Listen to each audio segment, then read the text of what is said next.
everybody, and welcome to Believe in the Dallas Cowboys. I'm Jeff Cavanaugh. Alongside my friend and former Cowboys wide receiver, Jesse Holley. There he goes, beating the 49ers. Go, Jesse, go. Oh, Jesse Holley went 77 yards. It must be a reality show. And we, of course, are brought to you by our friends at Bet Online. All the major pro sports are going now, baby, and Bet Online's your top spot for all your NBA action this season. You got your MLB postseason, NFL and college football, NHL, all that in full swing. Bet Online, your number one source for wagering news, odds, trends, and predictions. Get everything at your fingertips with both desktop and mobile access for every sport, anytime. Head to Bet Online today. Get in on the action. Don't forget to use our promo code BELIEVE, B-L-E-A-V, to receive your 50% welcome bonus on that first deposit. Bet Online, where the game starts. Jesse, I would like to start by saying thank you to the Cowboys, because somebody asked me a question on X, which we'll be able to buy soon, by the way. Lost 65% of its value since it's purchased by its new owner. We'll be able to buy it soon. We just need it to keep coming down. But somebody sent me a EXZ tweet on not Twitter, on X, on the platform thing, the social media, and said, how come the Cowboys play boring football? Like, they just beat the brakes off somebody or get their butts kicked. And I would like to thank the Cowboys for that. Watching sports can be very stressful. It can. And that the Cowboys are kind enough to let us know if they're going to win or lose in the first 10 minutes. I think it's really nice, because then you can just relax and watch football. Yeah. No, it makes football a much more enjoyable sport to watch when your team is either really down bad or really up good. That way you can kind of gauge your mood for the rest of the game, because ain't too many comebacks coming back. This ain't college football. You know, every once in a while you get down a lot of points and you get the chance to come back. Well, in this league, once you get down a lot of points, it ain't coming back from that. It's almost like, now, all right, how can we conserve the rest of our energy and get out of here safely? Yeah, it was very nice. It was very nice. I would like to start with, in case you guys didn't see it, it'd be weird to watch or listen to this if you didn't, but you can do whatever you want. The Cowboys beat the Rams yesterday by 100 points, give or take. But give or take, something like that. Ballpark. And it played out in a way that, if you listen to 97.1 The Freak on Fridays going into a weekend, that some people thought it might go, where the Rams don't match up well with the Cowboys receivers because they don't have a good group of corners.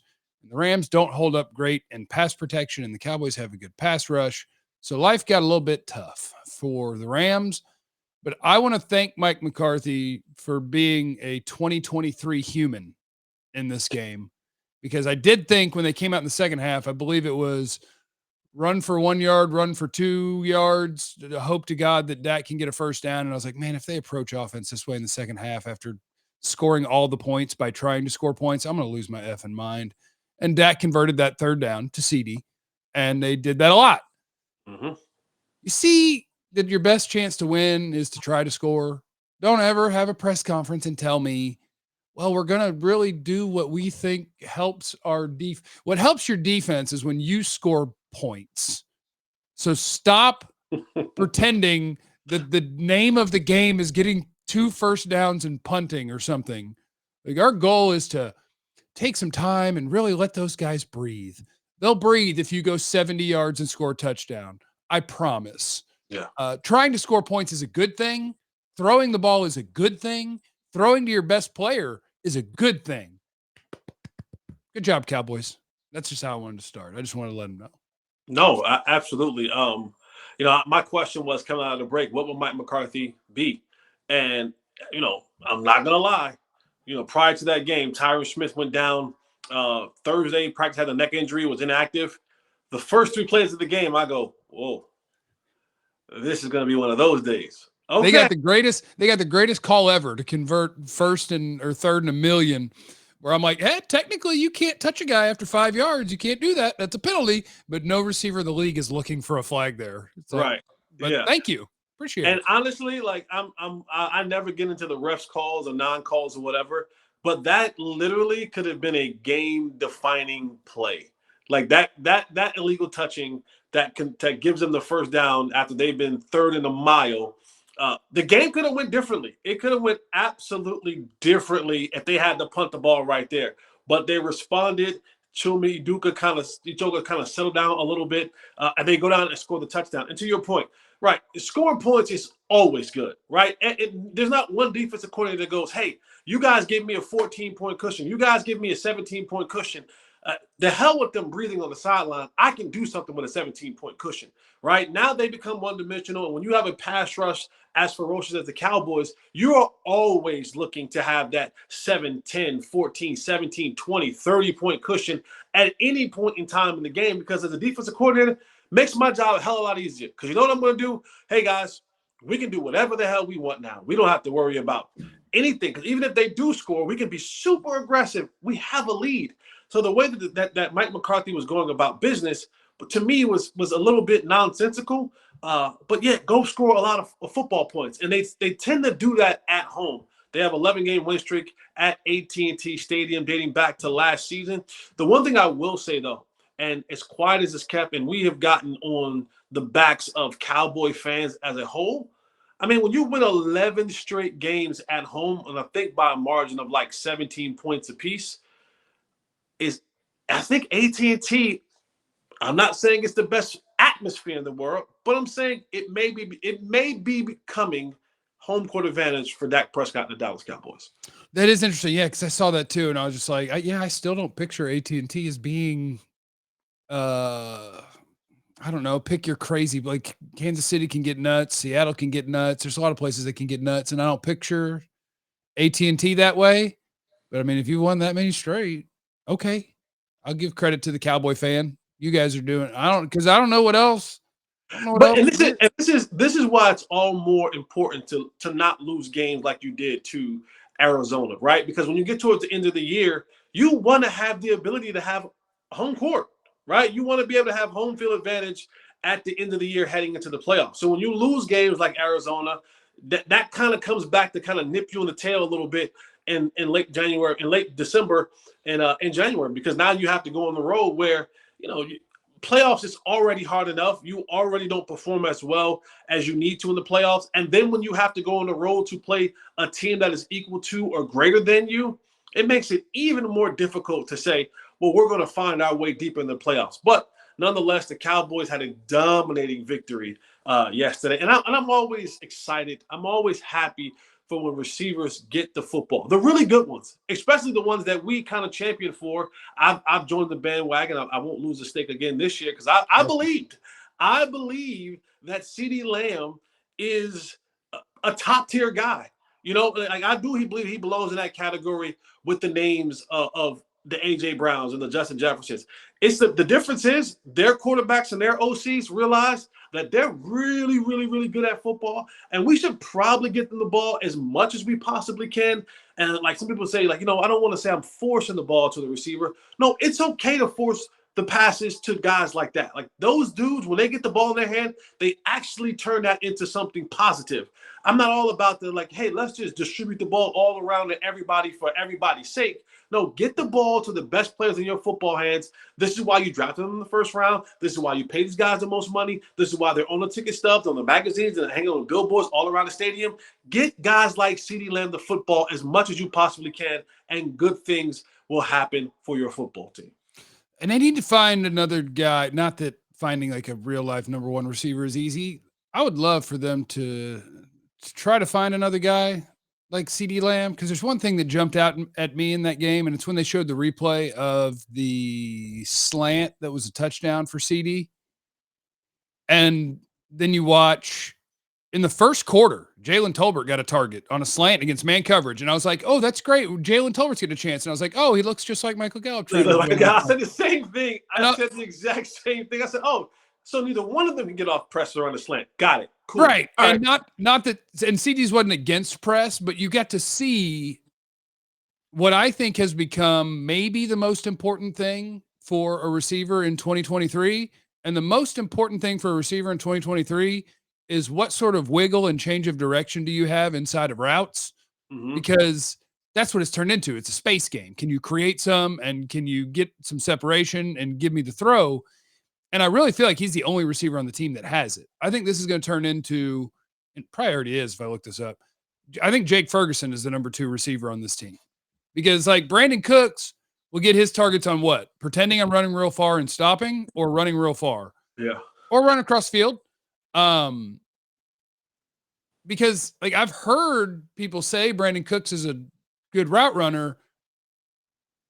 I don't see that, and I don't believe that. Like he's such a compact body that he can stop and go, but there's a difference between stop and go and wiggle. Right. Like the wiggle and the change of direction, the back and forth, and the getting guys off balance. Like that's what the studs do, and that's what's going to give your quarterback open windows all the time. And I think Cooks lacks it. I think Gallup lacks it. Tolbert, that's early. I mean, we get to see him run one slant route. I think that there's a chance that he might have some of that, but you got to prioritize that.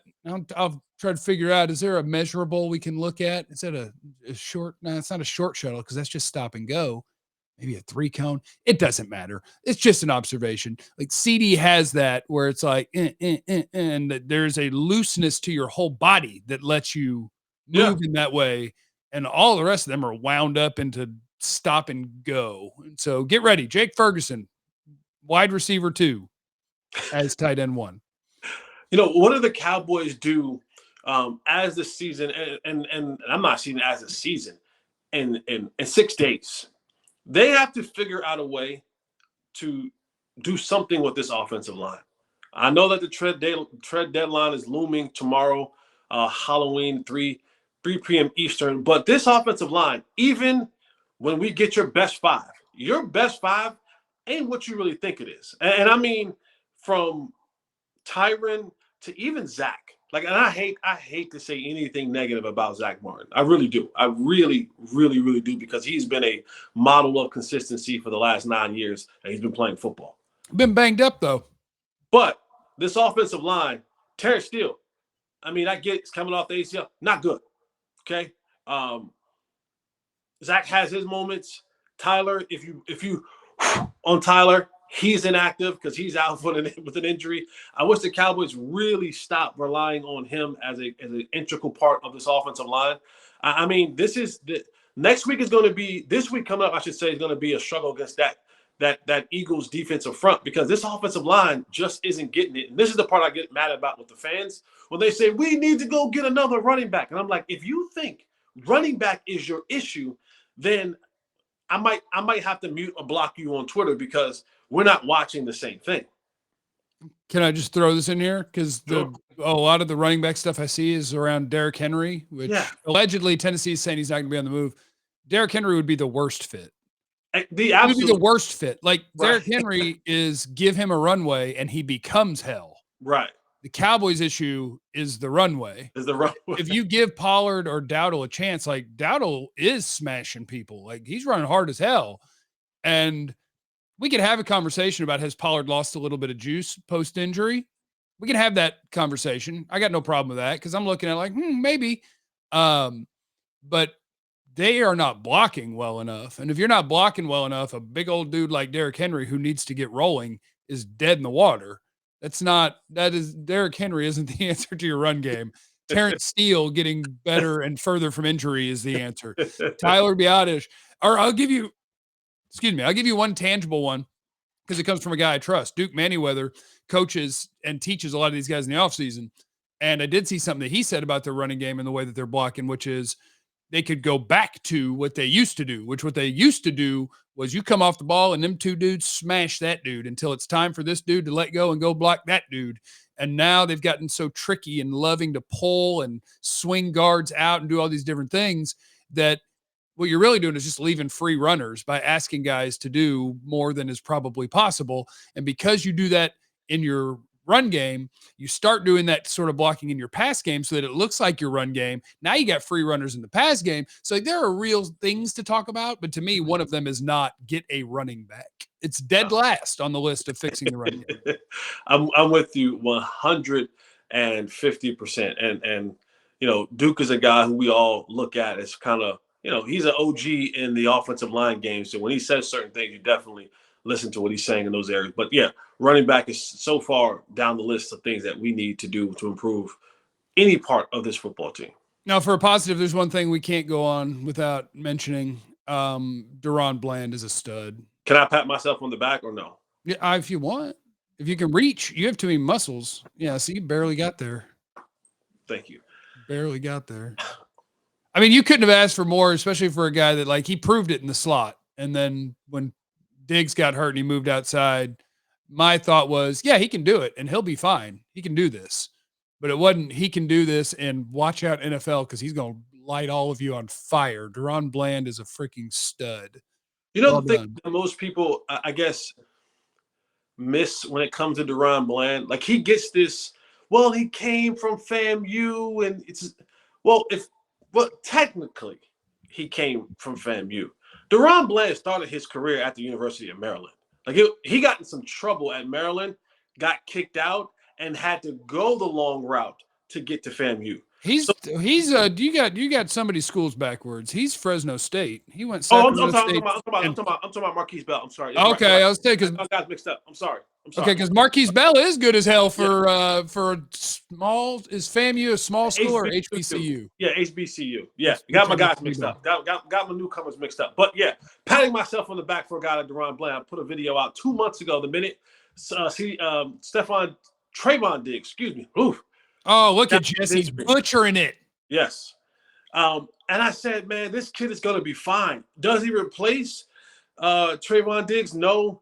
Can you adjust to him being in there? Absolutely. This was a guy who I felt like if anybody on this team was on par to taking the football away like Trayvon Diggs, it was DaRon Bland. We saw it time and time again. The interception that he got when the time that he was playing, it wasn't like, it was just like these cupcakes, the ball just landed in his lap. No, he was going in and taking the football away from quarterbacks and receivers. And I knew that would continue to translate. This is a guy who's played that position really well. He came into the league as a guy who was playing on the outside. They switched him to the inside to get him some reps there because it wasn't a rep for him to get on the outside. And then now he's going back to his original role of playing cornerback on the outside. So, I mean, DaRon Bland, 3 pick sixes in 7 games? 3 pick sixes in 7 games. Yeah. And before CeeDee Lamb caught his second touchdown yesterday, DaRon Bland was leading his team in touchdowns on any side of the ball. He was leading the team on touchdowns. Now him and CeeDee, I believe, they're tied at 3. Tony Pollard has 2. So here it is your guy, the defensive player, is tied for the lead on your football team with touchdowns. Quarterbacks, beware. DaRon Bland, if you throw it his way, he will catch it and take it the other way. Is there anything else you need to jam in here? Because otherwise, I'm good here. Cowboys beat the crap out of the Rams. Philly, you're up next. Yeah, man, that's it. Philly, you're up next. Let's go. All right, let's get it. Remember, we're presented by Bet Online, and remember that you have no idea what it. Oh, by the way, anybody, I bet Chiefs fans, anybody who was annoyed with all Taylor Swift stuff, I bet they want her back now. She didn't show up, and they lost. They need Tay-Tay back. Remember, it's probably because Travis Kelce was in Arlington on Friday night instead of being at home getting some rest for the game. He was here in Arlington taking in the World Series and then hanging out at Texas Live afterwards, cracking out a couple Cody's. Nope, that's only Cowboy thing. Cowboys can't leave town. There's a stat called most yards allowed at corner when it's a Cowboy that's in the mix. There's a stat for who throws the most picks when it's a Cowboy. Otherwise, you have no idea who those people are. Crazy. You have no idea what anyone's going through, though. So be cool to everyone. We love you. Be easy. Eliminate the contingencies.